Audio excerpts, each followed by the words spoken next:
All right, guys, today we are going to talk about horses and dogs. I know some people struggle with it. Sometimes the dogs are really scared of the horses. Sometimes the dogs are really excited about the horses and want to kind of get after them. And it's something that I think some people struggle with, especially if a dog hasn't seen a horse before. They're very large and intimidating, and it can be a lot for a lot of people. So I think there's a couple of fundamental ground rules that are really important when we're doing this. Number one, you need to have the ability to control your dog, to correct your dog, and to tell your dog no. And then you also need to have the ability to calm your dog down in terms of, hey man, don't worry, they're not going to kill you. Because they are very intimidating for dogs that have not seen them before. You go ahead, get in there, boy. All right, come on, get in there, Taco. Get in there. Good boy. We're going to see some different responses, I'm sure, especially with the pony. And now we're going to watch their responses. So we'll start here with Arlo. And I'm sure the big boy might be a little worrisome. We'll see if he's excited. You can see he's a little excited, a little unsure what to do. And the handler's just going to show him. Arlo. And you can see Arlo's a little bit excited about the horses, right? And for some dogs, it can open the predatory instinct. So now buzz him. And we'll just bring his energy down. So like, it's cute, he's excited, but you can also see that the arousal level is going up, which is normal around prey animals. What we want to do is we want to bring the energy down to a more manageable level. We don't want them too high up, we don't want them too low down. We want them at a nice kind of medium place. Obviously, all the dogs that come through our program are e-collar trained. It's just important, you know, that when you're doing this, you have that control over the dogs. And there's literally no tool, you know, as unpopular as it is to say, there is no tool that will give you more control over a dog than an e-collar trained dog. You know, that's one reason we train the dogs with e-collars, because a situation like this, look, if this dog runs underneath those big hooves, he could die or be seriously injured. And it's important that we have that ability to control him and show him, hey man, you can't do that. It's unsafe. Like my dog Gage, for instance. Gage, come here, buddy. Good. My dog Gage, the first time I let him loose with the horses, first thing he wanted to do was kind of hunt them, get up underneath the hoof, so on and so forth. And I just corrected him a few times and taught him, hey man, you can't be like that around the horses because it could literally be your life. Obviously with a miniature horse like that, it's not a big deal, but with a big horse like Champ over here, it could literally be the end of the dog's life.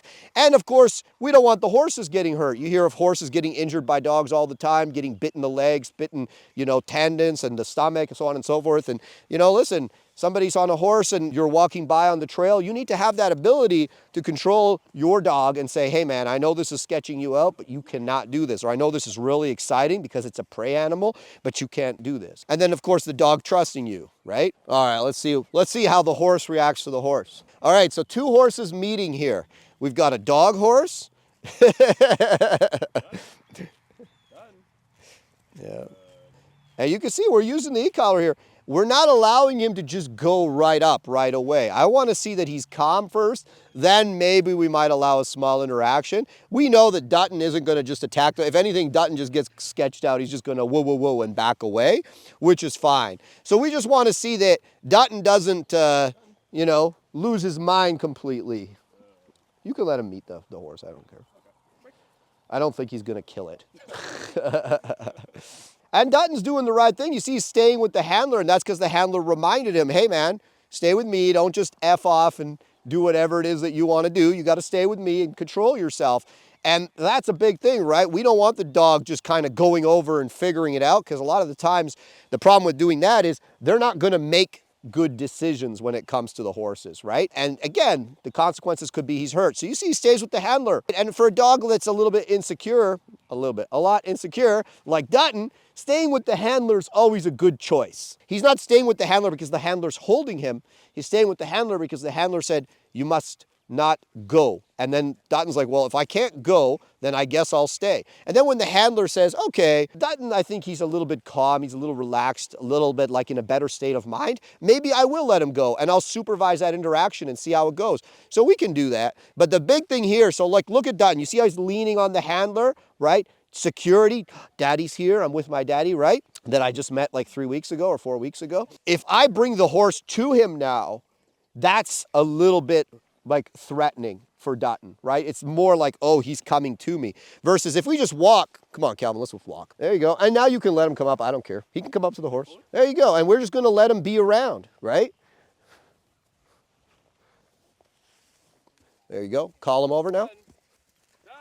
There you go. Obviously, I trust Champ a lot, but normally with some horses, you don't want to let the dog get up on their ass, because if the dog bites him in the ass, what's going to happen? Wha-bam, right? Obviously, he's doing what dogs do, and as you can see, Dutton is a similar size to Champ, so he was going to go and smell his rear end, and that's what dogs do, right? Again, safety first. Good Knuckles.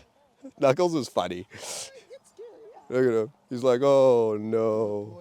Oh, no, something else. Here comes the pony. The pony's always like coming, you know. Woo! All right, that's good. I'm actually surprised how well they did. I would assume there would be a lot more woo, woo, woo and fucking run away. No, everybody was actually surprisingly okay. So guys, as you can see, look, the secret to achieving this is number one, know your animals. Know the horse that you're dealing with, know the dog that you're dealing with. Have some ability to control both of them. If you don't have any ability to control either animal, well, then you're in a situation where it's like, whatever happens, happens, and there's not much you can do to intervene. And again, as I've said before, but it bears repeating, the potential damage or injuries that could occur are not worth taking risks. So it's important to be in a situation where you have that ability. I can't recommend e-collar training enough. And I'm going to say it, check out our elite off-leash obedience training. People that have livestock, people that are around livestock, whether you're walking your dogs, you know, in sheep fields in the UK, or you're just around a lot of cattle and horses and stuff like this, and you want to make sure that you have your dog under control, the Elite Off-Leash Obedience course will give you that. We'll teach you how to e-collar train your dog, recall, sit, down, heel, all the fundamentals, the important things that are going to make sure that you have that ability to control your dog. You have the ability to tell your dog no, and you have the ability to tell your dog yes. Gage. Good. Come on, Gage. I don't know if Taco knows what's going on here. Taco's the only one we don't have any control over. Come on, Taco. If I bring the horse here, there, he hears it. Come on, Taco. There you go, Taco. Good job, buddy.